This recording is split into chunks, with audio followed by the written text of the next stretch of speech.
முருகேசன் அவர்களை அழைக்கிறோம்.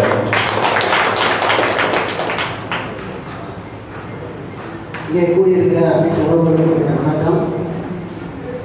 சட்டப்பயிற்சி வகுப்பு புதுக்கோட்டை மாவட்டத்தில் ஒருங்கிணைத்து நடந்த அத்தனை உறவுகளுக்கும் இந்த வகுப்புக்கு தலைமையேற்று நடந்த இருக்கிற அருமை ஐயா வழக்கறிஞர் அத்துவாயத்தின் மாநில பொறுப்பாளர் நவீன ஈஸ்வராஜையா அவர்களுக்கும் இளம் உங்கள் எதிர்காலம் அப்படிங்கிற புத்தகத்தை பாகம் 2 வரைக்கும் எழுதி நிறைய மக்களுக்கு இழப்பட்டிருக்கின்ற ரியல் எஸ்டேட் நிறுவனர் மனோஜோதி பாண்டியன் அவர்கள், நான் சிவகார்த்திகேயன் அவர்கள் மற்றும் உடைய சொந்த யாவரையும் வருவதை வரவேற்கிறேன்.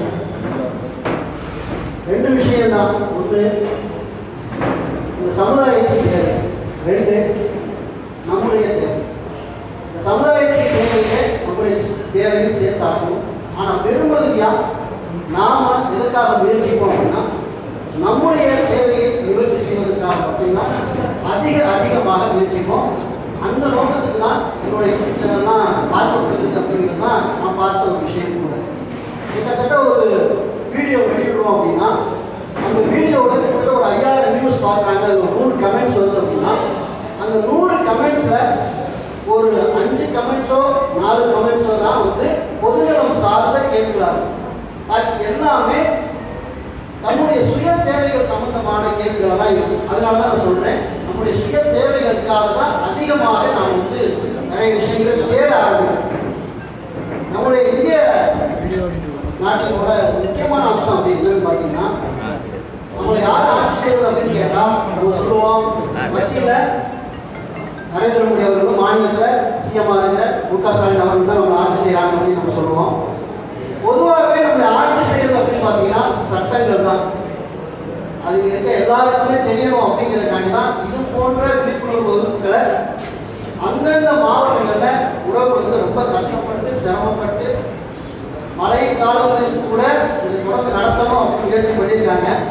இதை முதல்ல எல்லா உறவுகளும் உள்வாங்கிக்கணும். இங்கே வந்திருக்கிறது எதுக்கு அப்படிங்கிறத நாம் ஒரு சில விஷயங்களை உள்வாங்க நம்ம பழகிக்கணும். எல்லாருக்கும் தேவைகள் இருக்க தான் செய்யுது. அது 1000 ஜீவராசிகளுக்கும் தேவைகள் இங்கு அநேகம் இருக்க தான் செய்யுது. நம்மளுடைய தேவைகள் அப்படிங்கிறத ஒரு பக்கம் வச்சுட்டு இங்கே ஏன் கூடியிருக்கோம், சட்டப்பயிற்சி, இது எதுக்கான சட்டப்பயிற்சி அப்படிங்கிறத நாம் புரிஞ்சுக்கணும் அப்படிங்கிறத நான் இந்த நேரத்தில் வலியுறுத்த விரும்புகிறேன். என்னுடைய வாழ்க்கையில் நான் என்ன வரைக்கும் படிச்சிருப்பேன் அப்படின்னு நான் சொன்னால் நீங்கள் நம்புவீங்களான்னு தெரியல. என்னுடைய கல்வி தெரிஞ்சு அப்படின்னு பார்த்தீங்கன்னா 10ஆம் வகுப்பு தான் நான் படிச்சிருக்கேன். இந்த படிப்பின் மூலம் நிறைய பேர் நினைக்கலாம், இப்போ 10வது படிச்சிருக்காரா ஆனால் நம்ப முடியல அப்படின்னு சொல்லுவீங்க. இன்னைக்கு ஒரு யூடியூப் சேனல் நடத்துகிற அளவுக்கு நம்ம வளர்ந்துருக்கோம் அப்படின்னா அது எனக்கு உண்டான திறமை கிடையாது. 2வது, என்னுடைய ஆர்வம். எது ஆர்வம் அப்படின்னா, இந்த சமுதாயம் தான் இந்த ஆர்வத்தை எனக்கு கற்றுக் கொடுக்க தருச்சு.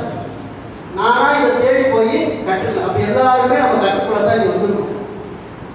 எதற்காக அப்படின்னா, ஆரம்பத்தில் 2015 லாஸ்ட்ல 2016 காலகட்டங்களில் என்னோட தந்தை இறந்துறாரு. அது வரைக்கும் எனக்கு அரசு அலுவலகங்களோ அரசு சம்பந்தப்பட்ட விஷயங்களோ சட்டமோ எதுவுமே தெரியாது. நான் திருமணமானதுக்கு அப்புறமும் கூட வெளியில வேலைக்கு போவேன். வீடு வேலை அவ்வளோதான். குழந்தை குட்டிங்க, ஃபேமிலி, நண்பர்கள், ஞாயிற்றுக்கிழமை சந்தோஷமாக செலிப்ரேட் இப்படிதான் போயிட்டு இருந்தது. 2016 நம்ம தந்தை இறந்ததுக்கு அப்புறம் குடும்ப சுமை எப்படி சொல்லுவாங்க இல்லையா, இது நம்மகிட்ட வரும்போது தான் அரசாங்க அலுவலகங்களை நாம் தேடி போக வேண்டிய சூழ்நிலைக்கு தள்ளப்படுறேன். முதல்ல என்னுடைய தந்தையோட இறப்பு சான்றிதழ் மிக எளிமையாக எனக்கு கிடைச்சிச்சு. அது என்னோட சொந்தக்காரருக்கு வாங்கிக்கணும். என் தந்தை பேர் சொத்தை யாருக்காக மாற்றணும் அப்படின்னா வாரிசு சான்றிதழ் அப்படிங்கிறது கட்டாயம். இந்த வாரிசு சான்றிதழ் வாங்க முத விஓ அலுவலகத்துக்கு போகும்போது விஓ கேட்டது 500 ரூபா லஞ்சம். 500 ரூபா லஞ்சம் எனக்குல இதுக்கெல்லாம் ஜாஸ்தி கேட்பாங்களான்னு எனக்கு தெரியாது. ஆனால் 500 ரூபா கொடுக்கணும் போல இருக்கு. இதான் முறை போல, இதான் நடைமுறை போல. என் கூட ஒரு சொல்றாரு, கொடுத்து பார்ப்போம். கொடுத்துட்டு வந்துட்டு 1 மாதம் ஆயிடுச்சு வரல. திரும்ப போய் கேட்க விஓ சொல்றாரு, நீங்க போய் வட்டாட்சியில் பாருங்க, அங்கே ஒரு ஆஃபீஸர் சொல்லியிருக்கேன் வாங்கிக்கணும். அங்கே போகிற காலையில் 9 மணி காலையிலேருந்து சாயந்தரம் 6 மணி வரைக்கும் அந்த அலுவலகத்தில் நான் நிறுத்தி வைக்கப்பட்ட ஒரு வாரிசு சான்றிதழ் வாங்குவது. அப்பதான் எனக்கு தெரிய வருது, என்னடா இவ்வளவு பின்னங்கி இருக்கோமா, நம்ம விழிப்புணர்வுல எவ்வளவு பின்னங்கி இருக்கிறோம் அப்படிங்கிற ஒரு சிந்தனையே வருது. அப்பதான் நினைக்கிறேன், அரசாங்கம்னா என்ன அப்படிங்கிறத நம்ம தெரிஞ்சுக்கணும். அரசாங்கம் என்னென்னலாம் பண்றாங்க அப்படிங்கிறத நம்ம தெரிஞ்சுக்கணும் அப்படிங்கிற ஆர்வம் நான் சுயமா அடிபட்டதுக்கு அப்புறம் தான் வரும். கைத்துக்கு எத்தனை பேர் சுயமா இது மாதிரி அடிபட்டுருக்கீங்க, நம்ம அதுக்காண்டி தான் இங்க வந்துருக்கு. அடிபட்டதுக்கு அப்புறம் தான் இதுல என்ன இருக்கு அப்படின்னு ஆர்வமா நான் உள்ள அந்த 2016 அக்டோபர் மாசத்துல என்னோட யூடியூப் சேனல் வந்து நான் துவங்குறேன். அந்த யூடியூப் சேனலை என்னன்னே தெரியாது, ஆனாலும் துவங்கணும். நமக்கு தெரியக்கூடிய விஷயங்களை மக்களுக்கு வெளியில சொல்லணுங்கிற ஒரு எண்ணம், அவ்வளவுதான். அப்ப கொஞ்சம் கொஞ்சமா இதுல என்ன இருக்கு அப்படின்னு படிக்கும் போதுதான் தகவல் பெறும் உரிமை சட்டம் அப்படிங்கிற ஒரு சட்டத்தை குறித்து நான் 2016 நிறுத்தினேன். அந்த 2005 இந்த சட்டம் வந்துருச்சு. எனக்கு தெரிஞ்சது 2016 சட்டம் தெரியும். சரி, இதுல என்ன இருக்கு அப்படின்னா, இந்த சட்டத்தின் மூலம் அரசு அலுவலகங்கள் என்ன செய்யலாம் அப்படின்னா தகவல்களை வாங்க முடியும் அப்படிங்கிற தெரிஞ்சதுக்கு அப்புறம் தான் முதல்ல தகவல் உரிமை சட்டத்தை நான் கையில் எடுத்தேன். அப்பதான் பொதுநலங்கிற ஒரு சிந்தனையே வருது. அது வரைக்கும் சின்ன சின்ன வேலைகள் பார்ப்போம். எங்க ஊர்ல இளைஞர்களை சேர்த்து கொண்டு ஒரு சின்ன சின்ன வேலைகள் அங்கங்க மரம் நடுறது, தண்ணி வரலைன்னா அந்த மாதிரி தண்ணி ஏற்பாடு, இது இந்த சின்ன சின்ன வேலைகள். பல சட்டமோ அரசாங்க நலத்திட்டமோ இதை குறித்து எதுவுமே தெரியும். அப்ப இந்த மாதிரி தகவல் உரிமை சட்டத்தை கையில் எடுத்து பண்ணணும் அப்படிங்கிற அக்கறையே நம்ம அடிபட்டதுக்கு அப்புறம் தான். அப்பதான் யோசிக்கிறேன், நம்மை போன்ற எத்தனையோ நபர்கள் இன்னும் இங்க என்ன செய்யறாங்க, வாழ்ந்துட்டு தான் இருக்கும். அப்ப நம்ம ஒரு ஆள் முன்னாடி எடுத்து முயற்சி பண்ணா மட்டும்தான் இது போன்ற விழிப்புணர்வு நம்ம கொண்டு வர முடியுங்கிற எண்ணம் வரும்போது தான் நம்ம இதை பயணம் பண்ற ஆரம்பிக்கும். முதல்ல இந்த ஊராட்சி நிர்வாகம் சம்பந்தமா தான் ஆர்டிஐ முதல்ல ஆர்டிஐ ஊராட்சி நிர்வாகத்தோட வர சொல்லுதான். நான் எங்கேயோ வர சொல்லுதான். என்ன பண்ற ஊராட்சி அடிப்படையிலிருந்து போனாதான் மேல வரைக்கும் மனுஷன் போக முடியும். இன்னைக்கு வட்டார வளர்ச்சி அலுவலகத்தில் போன மாசம் உள்ள போறேன், எனக்கு போன் வருது, எங்க இருக்கீங்க அப்படின்னு. ஏன் நீங்க வட்டார வளர்ச்சி அலுவலகத்தில் இருக்கீங்க, அங்கே இருந்தே கால் வரும். நான் ஆபீஸ்ல உள்ள போறேன், எனக்கு தெரிஞ்சவர் எங்க காட்டு சொல்றேன். அந்த அளவுக்கு இன்னைக்கு நம்ம வளர்ந்துருக்கோம்னா நம்மளுடைய தேடல்.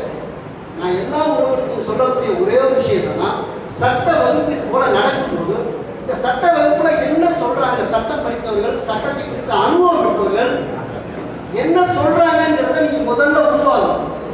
ஒரு முறை நீங்க உருவாக்கிட்டீங்கன்னா நீங்க 1000 நபர்களை உருவாக்க முடியும். உண்மை அதுதான். ஒரு முறை நீங்க உருவாக்கிட்டீங்கன்னா 1000 நபர்களை உங்களால உருவாக்கணும். அப்படிதான் உருவாக்கணும். எனக்கு யாரும் கற்றுத் தரல, எனக்கு யாரும் சொல்லி தரல.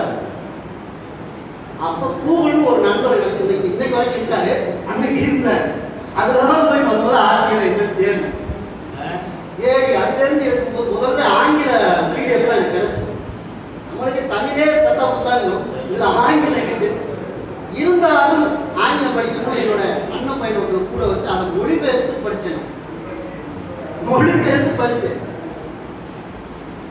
இன்னைக்கும் நான் உங்களுக்கு சொல்லக்கூடிய ஒரே விஷயம்னா, சட்டம் சம்பந்தமான விஷயங்கள் எங்க நடந்தாலும் அது புத்தகமா இருக்கலாம், அது ஒரு காணொலியா இருக்கலாம், அது ஒரு வகுப்பா இருக்கலாம், எதுவாக இருந்தாலும் நம்மளை ஆளுகிறது சட்டம் தான் நீங்க புரிஞ்சுக்கிட்டீங்கன்னா நீங்க என்ன பண்ணுவீங்க, அதை முதல்ல நீங்க கொள்முதல் பண்ண ஆரம்பிச்சுங்க. உண்மைதானே? எத்தனை பேர் சட்டம் சார்ந்த விஷயங்களை நான் தெரிஞ்சுக்கணுங்கிறக்காண்டி வந்திருக்கேன்னு சொல்றத விட போயிட்டு உண்மை சொல்றேன். அதுக்குதான் வரணும், அதுக்கு மட்டும்தான். அதுதான் இந்த தலைப்பை போட்டிருக்காங்க, இலவச சட்ட பயிற்சி. உங்களுக்கு சட்டத்தை பயிற்சிக்கிறாங்க. நம்ம நினைக்கிற தகவல் மட்டும் சொல்லிருப்பாங்களோ? இல்ல, சட்டங்கள் நிறைய இருக்கு. இந்திய சாட்சி சட்டம், இந்திய சட்டம், இந்திய அரசியல் சட்டம், பட்டா பதிவு சட்டம், பதிவு சம்பந்தமா எத்தனையோ சட்டங்கள், நிறைய சட்டங்கள் இங்க இருக்கு. ஒவ்வொரு சட்டங்களையும் நம்ம தேடி ஆராய்ந்து நம்ம அதன்படி நம்ம செய்யும் போதுதான் அரசு அலுவலர்களோ நமக்கு பயப்படும். இல்லைன்னா கண்டிப்பா இங்க வாய்ப்பே கிடையாது. ரீசெண்டா நேற்று நடந்த ஒரு சம்பவத்தை நம்மளோட சொல்ல நினைக்கிறேன். நான் என் நண்பர் 2 பேரும் வந்து விஆருக்கு போறோம். எங்க ஏரியாவில் வந்து இப்போ வந்து விவசாயத்துக்கு அடங்கல் பதிச்சு கொடுத்துட்டு இருக்காங்க. நான் உள்ள போயிட்டு வெளியில வந்துட்டேன். வந்ததுக்கு அப்புறம் என்னோட நண்பருக்கு 500 ரூபாய் காசு வாங்கிட்டாரு. 500 ரூபாய் காசு வாங்கிட்டாரு. இந்த சம்பவம் எனக்கு தெரியும். அவர் வெளியில வந்து சொல்றாரு, நான் இவ்வளோ காசு கொடுத்தேன் உங்களுக்கு. எனக்கு ரொம்ப அசிங்கம். ஏன்னா ரொம்ப கூட வந்து இப்படி காசு வாங்கிருக்கேன். அப்போ எனக்கு சரியான போகும். விஓக்கு நம்மளை பற்றி தெரியும், இருந்தாலும் காசு வாங்கிக்கிறோம். ஒன்றும் இல்லை, ஒரு வீடியோ இருக்கு, வெளியில விட போறேன், வீடியோ வச்சிருக்கேன், வெளியில விட போறேன். வீட்டுக்கு வந்துச்சு அந்த 500 ரூபாய். சத்தியமாக வீட்டுக்கு வந்து மன்னிச்சுக்கிறீங்க சார், சார் தெரியாம பண்ணிட்டது. உங்க கூட ஒரு நண்பர் வந்தா தெரியாம. இது நடக்கும். சட்டத்தின்படி நாம் ஒரு விஷயத்தை செய்ய முயலும் போது நடக்கும். நிறைய பேர் என்னன்னா, எனக்கும் காசு வாங்குறது சார், நான் எதுக்கு போனாலும் காசு வாங்குறது. நிறைய அனுபவங்களை நம்மளால வந்து சொல்ல முடியும். இது வந்து சும்மா சின்ன சாம்பிள் தான். நம்ம சொல்ற விஷயங்கள் தான். நம்ம யூடியூப்ல நிறைய கமெண்ட்ஸ் பார்த்தீங்கன்னா எத்தனையோ தம்பிகள் வந்து சாதிக்கிறாங்க. அது கேட்கக்கூடிய முக்கியமான கேள்வி, மொட்டை பெட்டிஷன் போடலாமா? மொட்டை பெட்டிஷன் போடலாமா? தயவுசெய்து மொட்டை பெட்டிஷன் யாரும் போடாது. நான் தான் பெட்டிஷன் போறேன்னு சொல்றது நம்மளுக்கு தகவல் திமிர் இருக்கிறதுங்க. உண்மையில நான் தான் பெட்டிஷன் போறேன், திமிர் இருக்கிறது. இப்போ என்ன ஜீவராசிகள் தான் இங்கே சாவுது. எத்தனையோ பேர் அக்கி அடிக்கடி சொல்லுவாங்க, எத்தனையோ பேர் ஆக்சிடென்ட் அடிக்கடி என்ன செய்யலாம், இங்கே சாவலாம். ஏன்னா சட்டத்துக்கு அடிக்கடி சுத்தம் இருக்கு, ஒன்றும் பிரச்சனை இல்லாத. அதனால நிறைய விஷயங்களை கற்றுக்கொள்ளுங்க. இது போன்ற வகுப்புகள் உங்களுக்கு எங்கெங்கெல்லாம் நடக்கும், அந்த வகுப்புகளை தவறாமல் கலந்துக்குங்க. அது மட்டும் இல்லை, ஒரு சம்பவம் தெரியுது, 10 ரூபாய் இந்த மாதிரி ஒரு இயக்கத்தின் சார்பாக சட்டப்பயிற்சி வகுப்பு நடக்குது அப்படின்னு ஒரு விஷயம் உங்களுக்கு காதுக்கு தெரியுதுன்னா அதை உங்க நட்பு வட்டத்துக்கு கடத்தணும். நீங்க செய்ய வேண்டிய வேலையை அதுதான். 10 பேர் நீங்க கடத்தும் போது அந்த 2 பேராச்சும் என்ன செய்வாங்க, கண்டிப்பா அந்த சட்டம் கருத்துன்னு சொல்லுவாங்க. அதை நீங்க யாருக்கும் தெரியல. அதே சமயத்தில் பார்த்தீங்கன்னா ஒரு சினிமா காட்சி வந்துச்சுன்னா நான் போய் விளையாட்டு பார்ப்பேன். ஏன்னா இவ்வளவு கருத்து சொல்லியிருக்கோம், 5 வீடியோ 5 வியூஸ் 5000 வியூஸ் கூட போல, சும்மா ஏதோ ஒரு யாரோ வந்து உட்கார்ந்து ஏதோ சும்மா ஏதோ ஒன்று பேசிட்டு இருப்பான். அது 5 லட்சம் வரைக்கும் போயிருக்கேன். ஒத்துக்கலாம் இருக்கு. இதெல்லாம் இப்படி இருக்கு. அப்ப நம்ம எந்த அளவுக்கு நம்ம இங்க விழுந்து கிடக்கிறோம், எதுனா நாம் இங்க ஆட்கொள்ளப்பட்டிருக்கிறோம் அப்படிங்கிறத நம்ம புரிஞ்சுக்கணும். இதுல இருந்து வெளியில வரும். உங்களுக்கு ஒரு நல்ல விஷயம் கிடைக்குது, ஒரு வீடியோ, ஒரு நல்ல சட்ட சம்பந்தமான ஒரு வீடியோ கிடைக்குது, இல்ல சட்ட சம்பந்தமான ஒரு புத்தகம் கிடைக்குது, சட்ட சம்பந்தமான ஏதோ ஒரு தகவல் கிடைக்குது, நம்மளோட நிறுத்தம் கூடாது. அடுத்த சந்ததிகள் அதை செய்யணும், அடுத்த நண்பர்களுக்கு அதை கொண்டு போகணும். அப்படி கொண்டு போனா மட்டும்தான் இங்க மாற்றங்கள் வரும். எனக்காண்டி வரேன், என் குடும்பம். இன்னைக்கு எனக்கும் குடும்பம் இருக்கதான் செய்யுது. இன்னைக்கு எனக்கு வயல்ல வீட்டுல வேலை பார்த்துட்டு தான் இருக்காங்க. அதை விட்டு அங்கே வந்துடும். எனக்கு விவசாயம் நடந்துட்டு தான் இருக்கு. அழைச்சோன்னே இங்க இருந்து வரேன், கூட ஒரு தம்பியை விட்டு வந்து தம்பி கைட்டுடா இங்க உங்களில் இருக்காங்க. அவன் எனக்காண்டி எங்க வேணாலும் கூட வந்துடும். இது எதுக்கு செய்யறோம்? இதுதான் உங்களுக்காண்டி.